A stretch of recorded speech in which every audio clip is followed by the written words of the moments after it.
Happy New Year mga ka-wise! Naghahanap ba kayo ng townhouse unit dito sa Sampaloc, Manila na merong 5 bedrooms, 2-car garage at nakalocate pa sa wide road?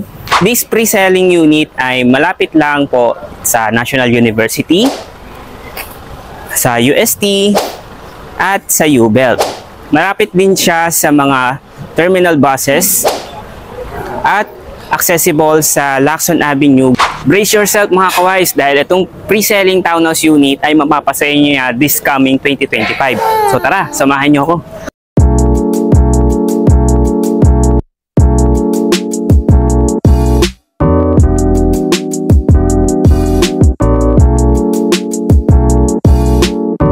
Okay, so inside this pre-selling townhouse unit, ito po yung ating 2-car garage na kasya ang dalawang SUV type na sasakyan.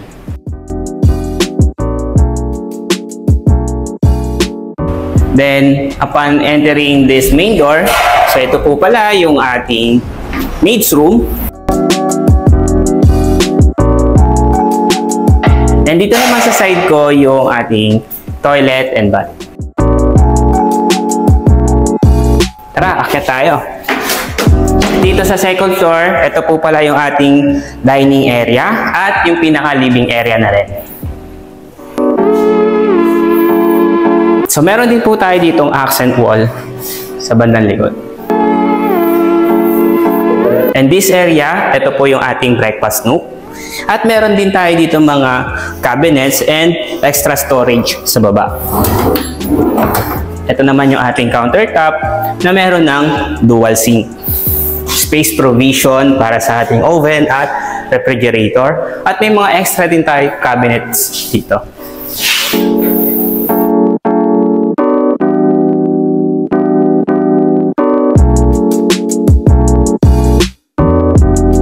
Okay, so welcome dito sa ating unang bedroom dito sa second floor. So as you can see, very spacious na rin siya at meron na po ditong inclusion na movable cabinet.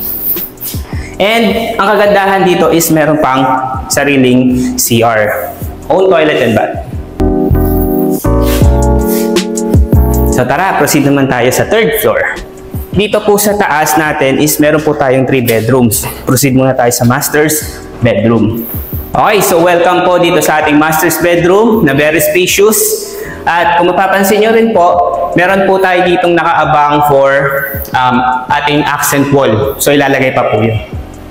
And meron po tayo ditong sariling toilet and bath.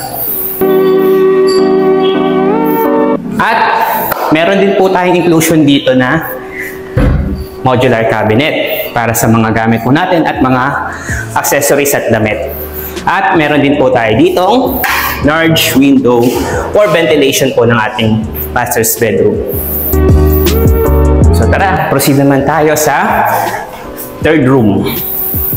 Okay, so by the way, bago pala tayo pumasok dito sa ating third room, meron po tayo ditong common toilet and bath. And dito naman po yung ating pangatlong room.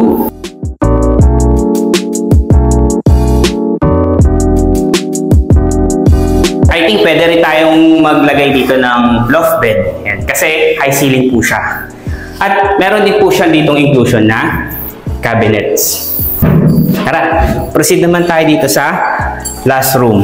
So ito po yung ating last room dito sa third floor. So as you can see, spacious din po siya, high ceiling. Pwede rin po kayo ditong gumawa ng loft bed. At meron din po ditong inclusion na cabinet. So tingnan nyo, ginagawa pa. Sila mismo po ang gumagawa. And meron din po tayo ditong ventilation ng ating room. Okay, so as you can see, meron din po tayo ditong space provision kasi dito po ilalagay yung ating cabinet. So para hindi siya takaw sa space.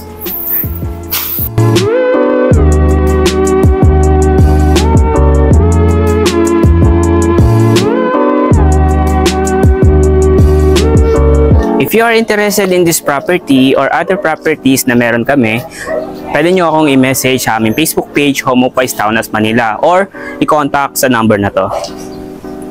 So again, I'm JB Arpiana, your licensed real estate salesperson from Homopoise Townhouse Manila. Happy New Year! Bye-bye!